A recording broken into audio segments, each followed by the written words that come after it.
प्रिय विद्यार्थियों, हम बीए पार्ट 3 का बारे में पढ़ रहे थे कि हमारे जो कवि हैं अज्ञे, लगभग हमने अज्ञे की काव्य सौष्ठव पर 6 पॉइंट पर चर्चा कर चुके हैं। मुख्य रूप से जो 7वां पॉइंट है वह है दुख की अनुभूति। यह हमारा क्वेश्चन चल रहा है, यानी अज्ञे की काव्य सौंदर्य की विशेषताएं या अज्ञे की काव्य सौष्ठव की विशेषताएं, जो भाव पक्ष और कला पक्ष की दृष्टि से उसे प्रमाणित करना है। तो देखिए, ये क्वेश्चन है, परीक्षाओं में ज्यादातर इसी प्रकार का क्वेश्चन महत्वपूर्ण पूछा जाता है, क्योंकि कविताएं संक्षिप्त में होने के कारण उनके बारे में विस्तार से नहीं लिखा जा सकता, इसलिए महत्वपूर्ण क्वेश्चन के रूप में ये बनता है क्वेश्चन। अब हमारा देखिए, अज्ञे के काव्य सौष्ठव में 7वां है दुख की अनुभूति। दुख की अनुभूति यानी कवि अज्ञे के अनुसार दुख की अनुभूति प्रयोगवादी कवि किस रूप में स्वीकार करते हैं। जैसे कि छायावादी कवि दुख को पीड़ा या वो दुख के अंधकार में खो जाते थे, दुख से वो पीड़ित रहते थे, दुख को वो पीड़ादायक या कष्टदायक मानते थे। तो वहीं प्रयोगवादी कवियों का विचार अलग है। प्रयोगवादी कवि मानते हैं कि दुख जीवन में हमें सही मार्गदर्शन देता है, दुख हमें कार्यशील बनाता है, दुख हमें निडर बनाता है, दुख हमें जीवन का सही मार्गदर्शन करता है। तो और यहाँ तक कि दुख की उन्होंने प्रशंसा की है, न कि आलोचनाएं की है, क्योंकि अपने आप में उनका एक नया प्रयोग था दुख के संबंध में। तो कवि अज्ञे का क्या दृष्टिकोण रहा है, यानी उन्होंने कविता लिखी थी दुख सबको मांसता है, यानी दुख से व्यक्ति सुदृढ़ हो जाता है। दुख सहन करते करते व्यक्ति को एक कहने का मतलब होता है एक अद्भुत सी शक्ति का संचार हो जाता है। सुख की कामना के लिए दुख की अनिवार्यता है, क्योंकि अगर दुख नहीं होगा तो सुख की अनुभूति का भी कोई महत्व नहीं है। इसलिए सुख और दुख में समांतर प्रक्रिया होनी चाहिए, कवि अज्ञे का मानना है। तो आइए अब हम इस विषय पर या इस बिंदु पर चर्चा करते हैं, और यह हमारा 7वां है बिंदु, जो दुख की अनुभूति के बारे में अज्ञे के विचार है। प्रयोगवादी कवि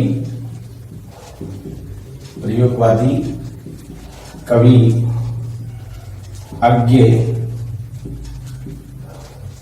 दुख को जीवन का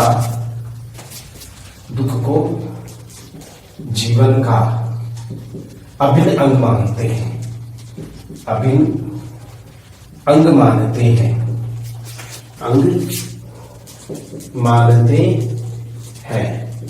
यानी प्रयोगवादी कवि अज्ञे दुख को जीवन का अभिन्न अंग मानते हैं।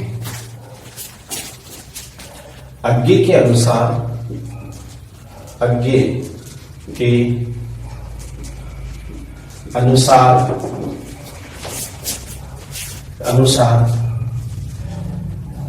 सुख में व्यक्ति कर्महीन हो जाता है, उसमें आलस्य का भाव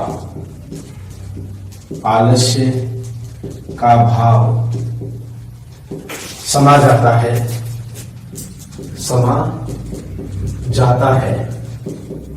उसमें आलस्य का भाव समा जाता है।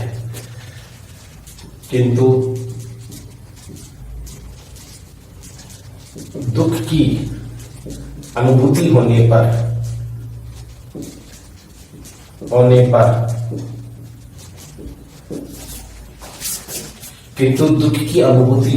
व्यक्ति क्रियाशील होकर सजग हो जाता है,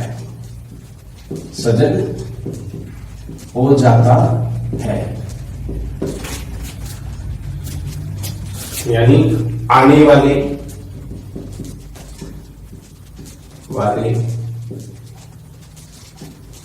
दुख को आने वाले दुख को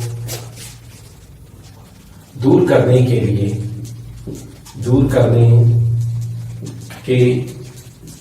लिए वह प्रयत्नशील हो जाता है,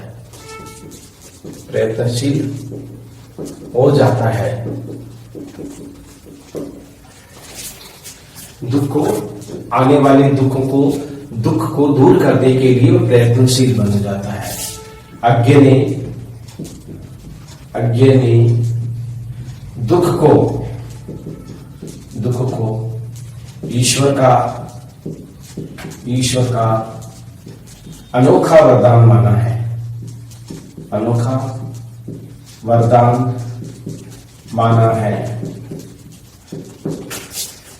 अज्ञ ने दुख को ईश्वर का अनोखा वरदान माना है। ईश्वर का अनोखा वरदान।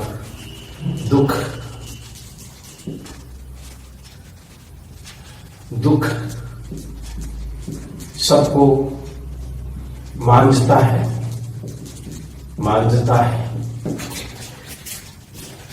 जीवन में एक नए भाव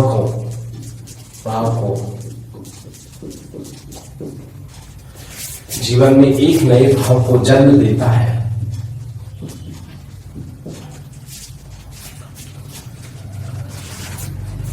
दुख से घबराना नहीं चाहिए, दुख का मुकाबला डटकर करना चाहिए,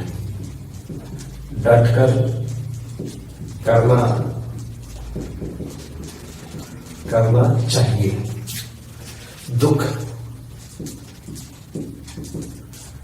दुख के पीछे ही सुख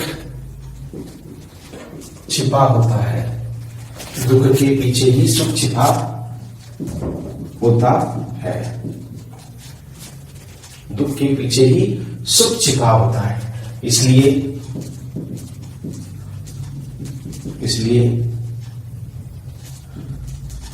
दुख को स्वीकार करते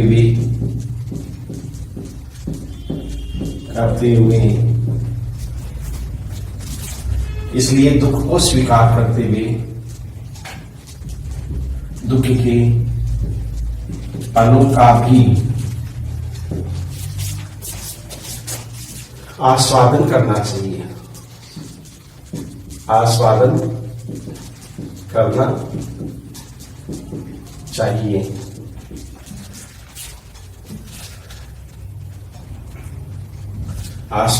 करना चाहिए।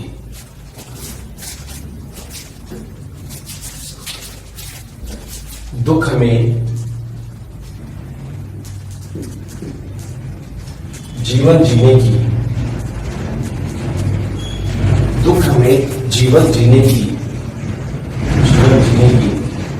अनोखी सीख देता है, देता है, यह हम कह सकते हैं।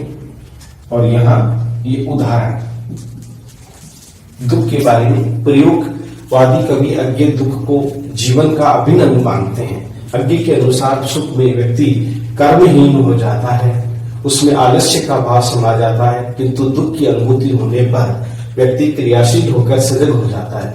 आने वाले दुख को दूर करने के लिए वह प्रयत्नशील हो जाता है।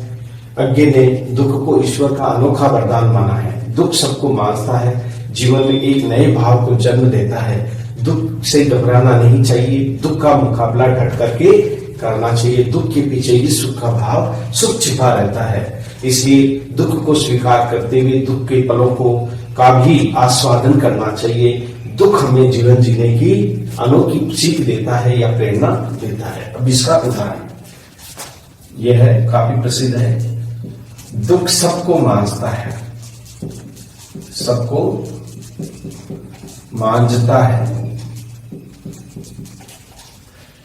चाहे स्वयं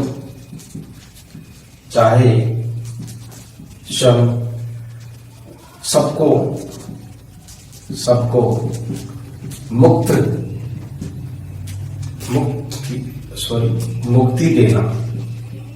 मुक्ति देना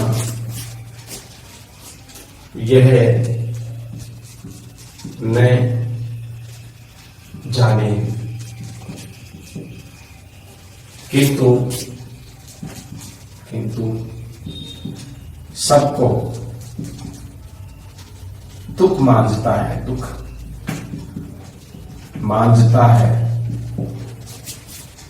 उन्हें सीख देता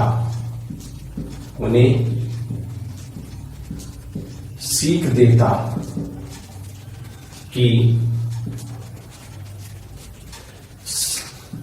सबको मुक्त रखें। तो इस तरह से दुख की अनुभूति इसमें की गई है।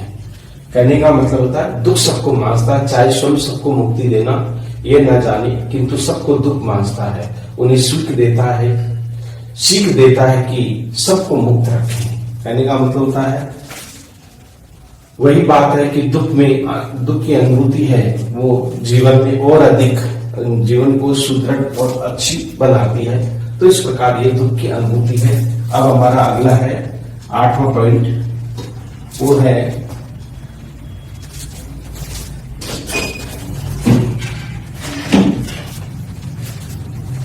आठवें पॉइंट में देखिए, 8वें पॉइंट में मुख्य रूप से अब हमारे हैं वो है व्यंग्य का चित्रण।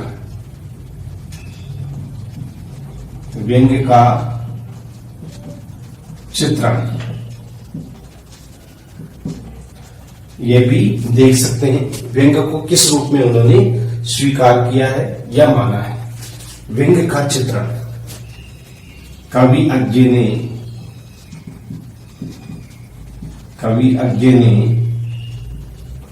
व्यंग्य की अनुभूति भी की है।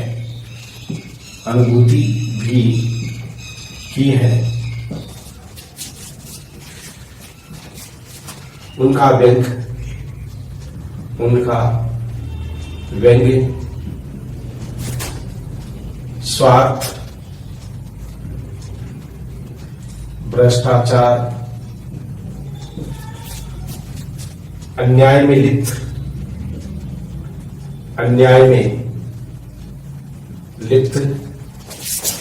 व्यक्तियों पर तीखा व्यंग्य किया है। यानी अज्ञे ने व्यंग्य की अनुभूति भी की है। उनका व्यंग्य स्वार्थ, भ्रष्टाचार, अन्याय में लिप्त व्यक्तियों पर तीखा व्यंग्य किया है। अज्ञे ने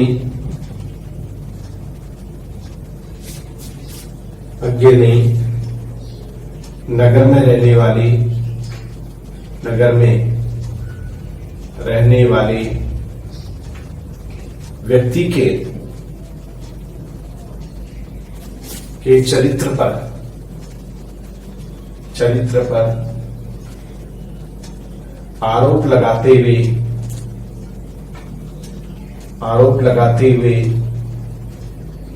उसे मौकाप्रस्त,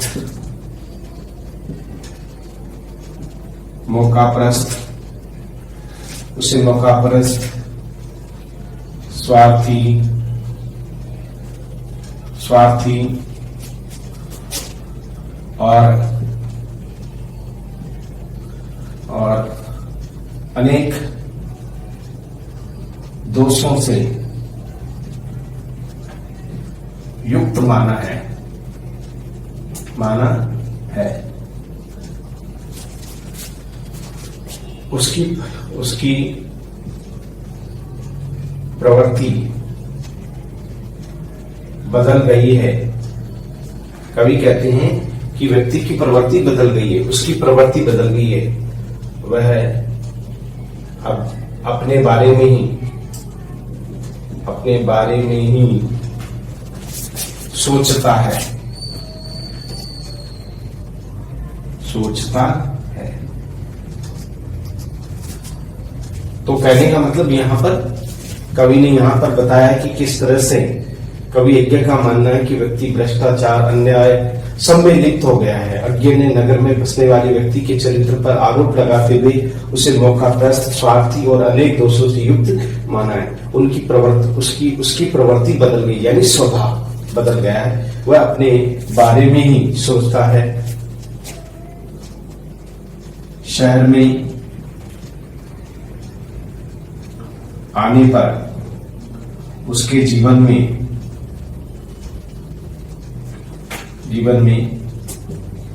भारी बदलाव आया है, भारी बदलाव आया है। वह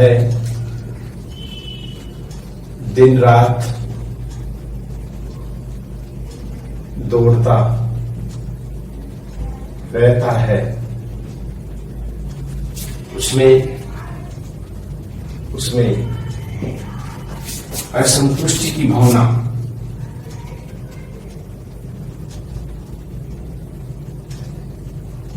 असंतुष्ट भावना समा गई है, समा गई है। वह अविश्वासी हो गया है,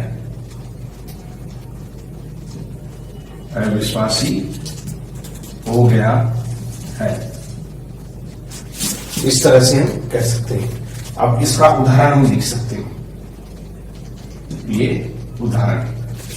उदाहरण को भी हम देख सकते हैं, यानी किस रूप में ये उदाहरण है। सांप, तुम सभ्य हुए नहीं, सभ्य हुए नहीं। नगर में बसना भी तुम्हें, नगर में बसना भी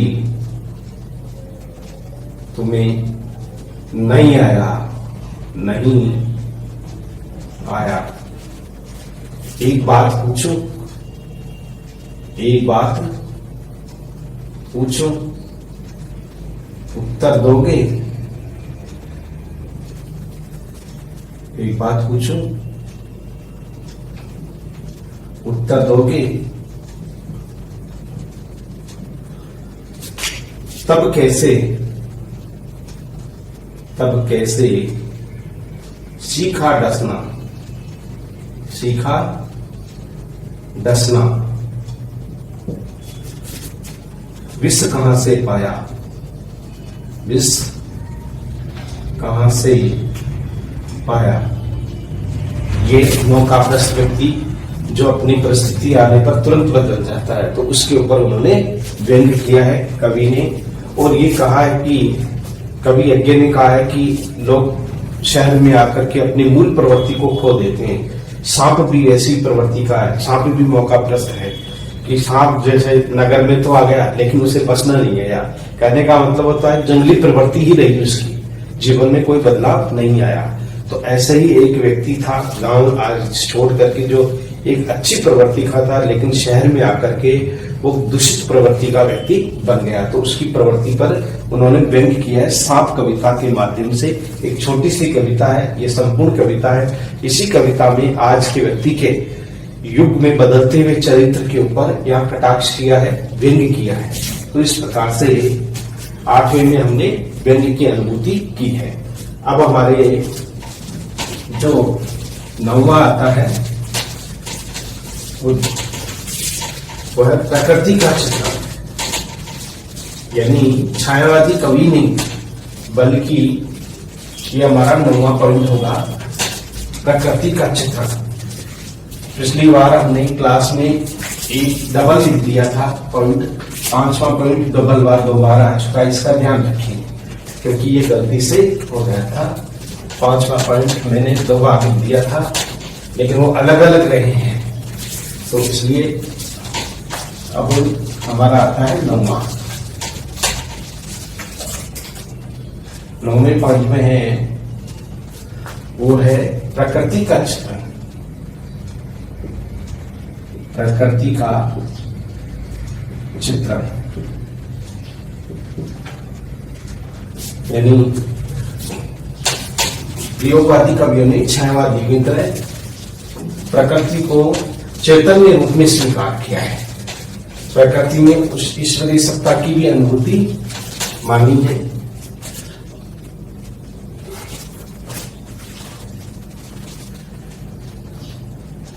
अज्ञेय के काव्य में प्रकृति का अनूठा रूप अज्ञेय के काव्य में प्रकृति का अनूठा रूप देखने को मिलता है,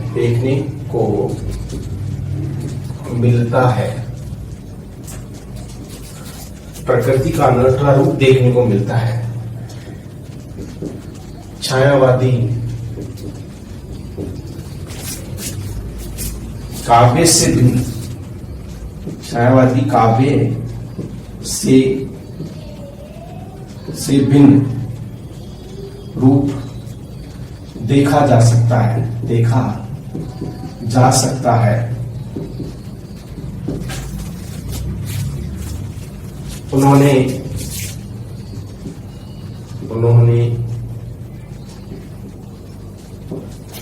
अपनी कविता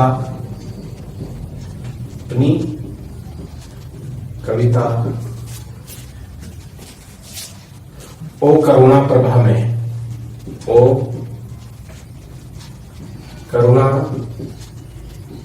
प्रभा में तथा हरी घास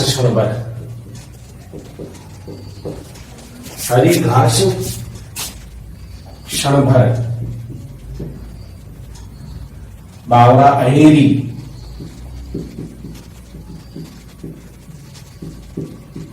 कविता में प्रकृति के विविध रूपों का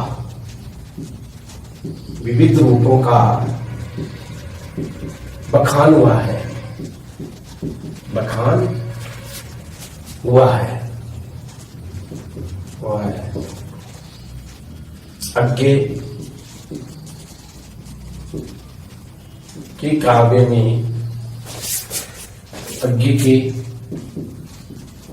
में प्रकृति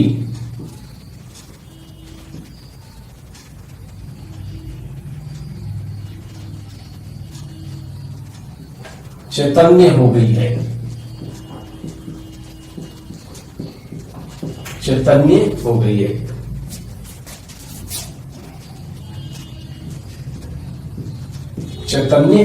यानी चेतना से युक्त हो गई है। यज्ञ के काव्य में प्रकृति चैतन्य हो गई है।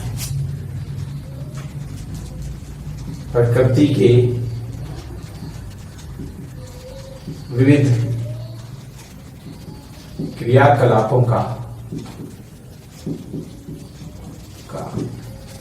मनभावन चित्रण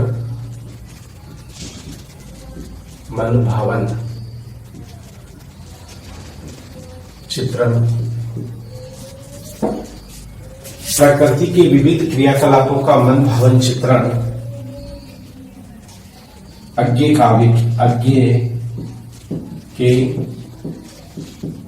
काव्य की विशेषता है। नदी के दीप कविता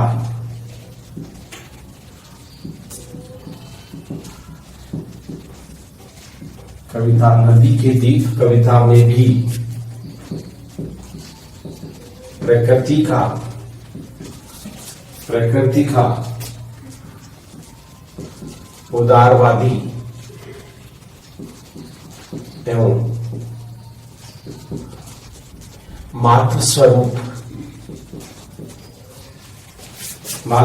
उदारवादी एवं मातृ स्वरूप चित्रण हुआ है। क्योंकि जो नदी के दीप कविता में देखा होगा कि नदी है, वो छोटे छोटे दीपों का निर्माण करती है। तो नदी के दीप कविता में प्रकृति का उदारवादी एवं मातृ स्वरूप यानी माता के रूप में उसका चित्रण देखने को मिलता है, क्योंकि नदी से ही दीपों का निर्माण होता है, क्योंकि नदी उन्हें आकार देती, उन्हें रूप देती और अंत में उसी में विलीन हो जाते हैं।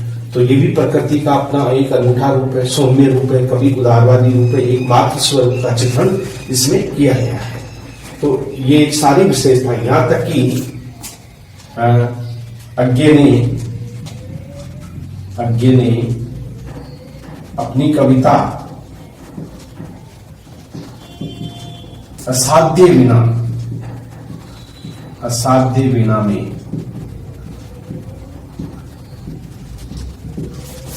प्रकृति के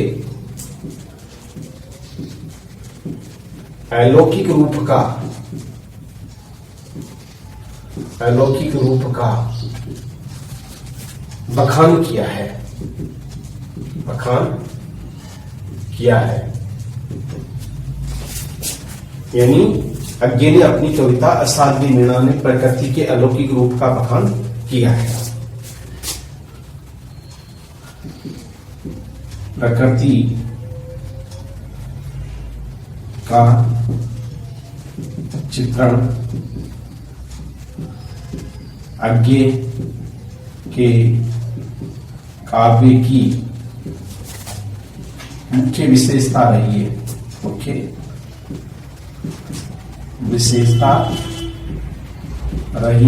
है। उदाहरण देखिए, हम इसका उदाहरण भी, जो प्रकृति का जो चित्रण है वो कविता बावरा अहेरी से लेते हैं। ओ करुणा प्रभा में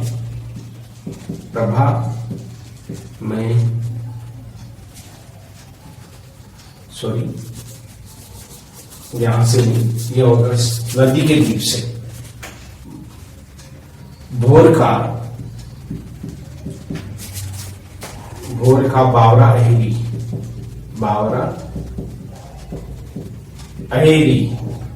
यानी भोर का बावरा अहेरी पहले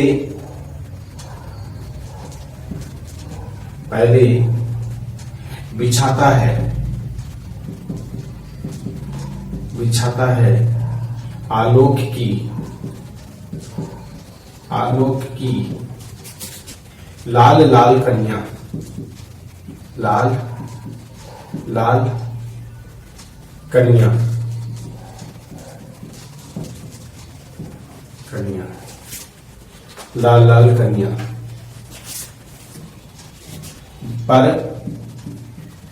पर जब खींचता है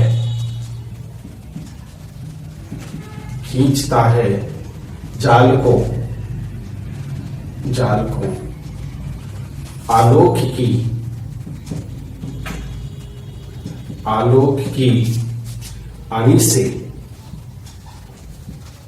आलोक की अनी से अपनी,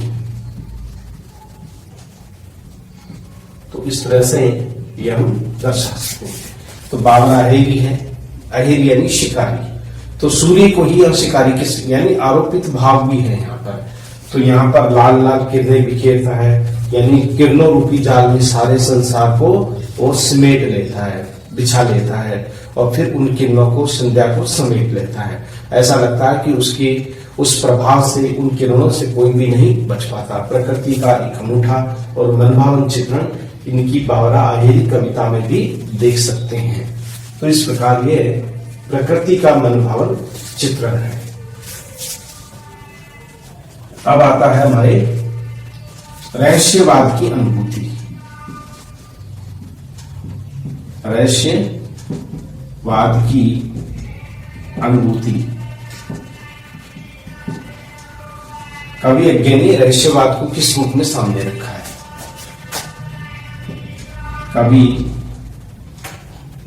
कवि अज्ञे की कविताओं में रहस्यवाद की अनुभूति हुई है, अनुभूति हुई है। उनका रहस्यवाद, उनका रहस्यवाद, उनका रहस्यवाद उस परम शक्तिशाली, उनका रहस्यवाद उस परम शक्तिशाली के प्रति जिज्ञासा भाव जगाने वाला रहस्य है।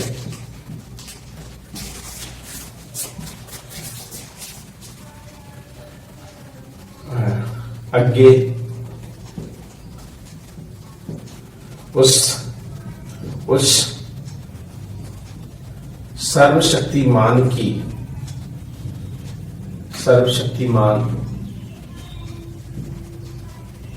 ईश्वर की, अज्ञे उस सर्वशक्तिमान ईश्वर की कल्पना करते हैं।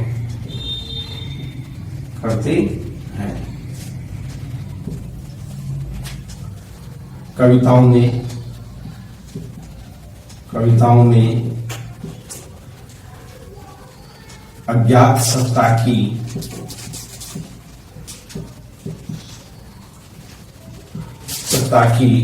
कविताओं में अज्ञात सत्ता की सूक्ष्म अनुभूति हुई है।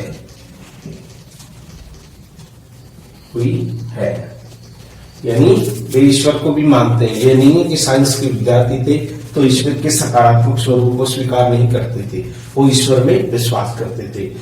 जो कुछ भी चल रहा है वो सब ईश्वरीय शक्ति का ही परिणाम है। वे सर्वशक्तिमान और ईश्वर की कल्पना करते हैं। कविताओं में अज्ञात सत्ता की सूक्ष्म अनुभूति हुई है। अज्ञे की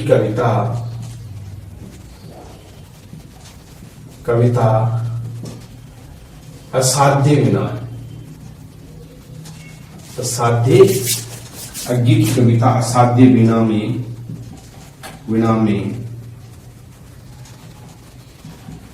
मां शक्ति स्वरूप का मौन चिंतन किया गया है।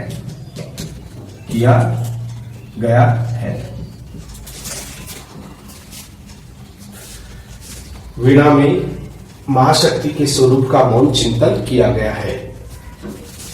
यानी वह शक्ति का रूप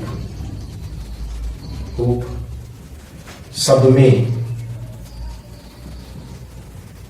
समाहित है।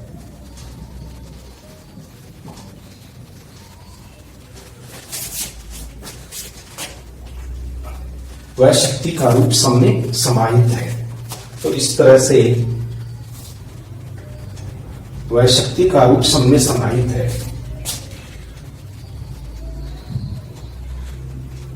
उदाहरण देखिए, इसका उदाहरण है, सुना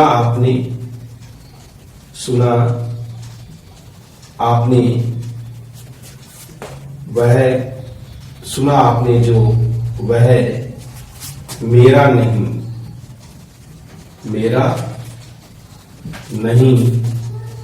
न वीणा का था, न वीणा का था।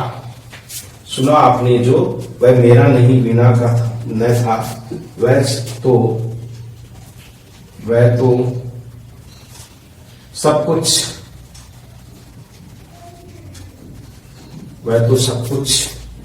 की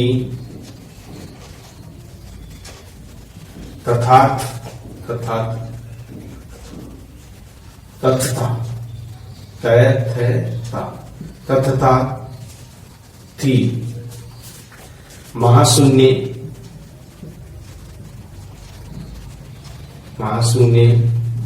वह मौन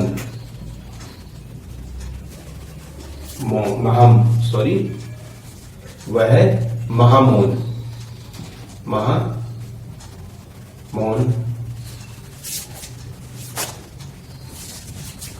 ताती मां शून्य वह महामौन। यहां तक हमने पढ़ा। तो जो कुछ भी वीणा के अंतर्गत जो वज्र कीर्ति ने बनाई थी, जो वीणा का निर्माण किया था किरीट तरुण से, कहते हैं कि वो वीणा को बजाने की आवश्यकता नहीं थी। एक कठिन साधना के द्वारा जो हमारा गायक था, या हम ये कह सकते हैं कि प्रियवंत जो उस वीणा को बजाना चाहता था, सबसे पहले उसने ईश्वरीय सत्ता की कल्पना की, अनुभूति की, तब जाकर के वीणा का जो स्वर है वो मधुर रूप से सामने आ जाता है। तो देखिए, रहस्यवाद की अनुभूति, कवि अज्ञे की कविताओं में रहस्यवाद की अनुभूति हुई है। उनका रहस्यवाद उस परम शक्तिशाली के प्रति अपनी जिज्ञासा भाव जगाने वाला है। अज्ञे उस सर्वशक्ति ईश्वर की कल्पना करते हैं। कविताओं में अज्ञात सत्ता की सूक्ष्म अनुभूति हुई है। अज्ञे की कविता असाध्य वीणा में मां शक्ति के का स्वरूप का मौन चिंतन किया गया है। वह शक्ति सब रूपों में सब में समाहित है। तो यहाँ पर रहस्यवाद की अनुभूति हुई है। अब आता है हमारा 11वां बिंदु, जो इसका भाव पक्ष का अंतिम बिंदु है, ये हम कह सकते हैं। उसके बाद में कला पक्ष का पढ़ेंगे हम।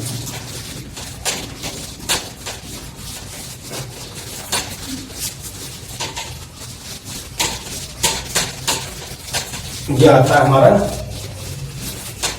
बहुत छोटा सा बिंदु है। अब आता है क्या वो बिंदु है, वो है वैचित्र्य चित्रण। वैचित्र्य चित्रण यानी विचित्रता। अज्ञे में विचित्रता के भाव भी उत्पन्न हुए।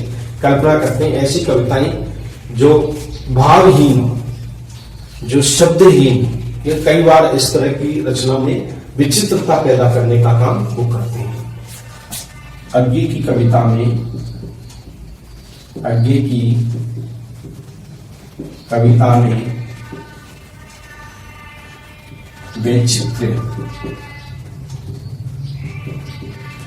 वैचित्र्य भाव का चित्रण मिलता है।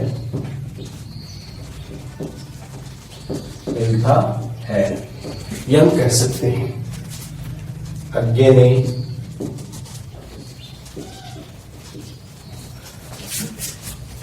वैचित्र्य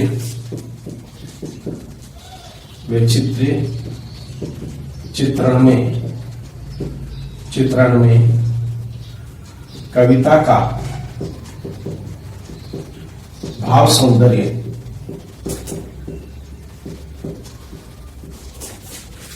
समाप्त हो गया है, समाप्त हो गया है। वह केवल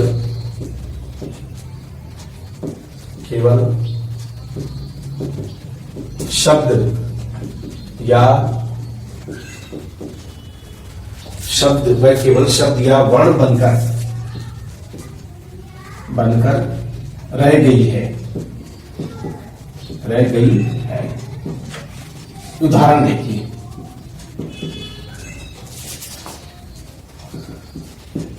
अगर मैं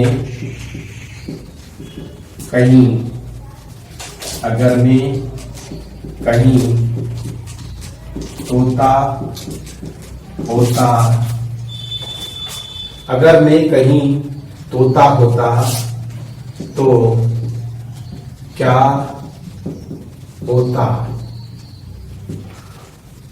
क्या होता, मैं क्या होता, तोता होता, क्या होता, तोता होता, तोता होता।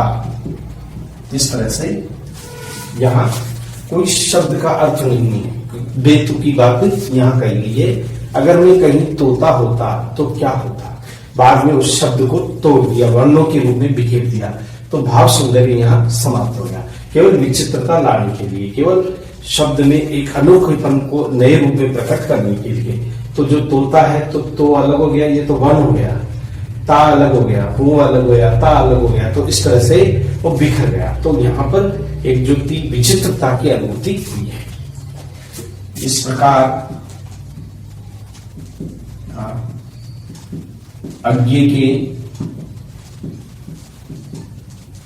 काव्य में भाव पक्ष के विविध रूप देख सकते हैं, देख सकते हैं। तो ये भाव पक्ष के लिए हमने 11 पॉइंट को लगभग लिख दिया। अब हमारा आता है दूसरा, इसका बिंदु आता है, इसका दूसरा भाग होता है कला पक्ष। कला पक्ष में भाषा, शैली, छंद, अलंकार, काव्य गुण, काव्य दोष, शब्द शक्तियां, ये सभी प्रकार के जो हैं वो कला पक्ष को सुदृढ़ करने वाले भाव हैं। वैसे कला पक्ष के ऊपर ही सर्वाधिक महत्व दिया है। तो इस तरह से अब हम पढ़ेंगे कला पक्ष के बारे में अगली क्लास में।